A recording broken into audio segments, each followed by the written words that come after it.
Eder. Mac. Pallister. Cordovado Pordenone, ex militare di 55 anni, armato, con problemi di salute mentale, si è asserragliato nella propria casa con una pistola. Prima di chiudersi nell'abitazione, l'uomo ha raggiunto la piazza del paese, a torso nudo brandendo l'arma e ha minacciato e urlato contro alcuni compaesani nei pressi della farmacia. I cittadini hanno quindi lanciato l'allarme. Mentre le forze dell'ordine stavano raggiungendo la piazza, l'uomo ha fatto rientro nella palazzina dove abita. Lo stabile è stato fatto evacuare per ragioni di sicurezza.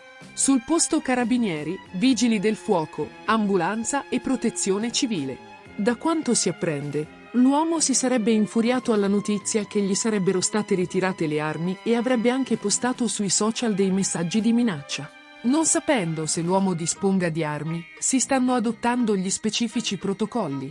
La casa è circondata dalle forze dell'ordine. Ehi, non dimenticare di iscriverti a questo canale.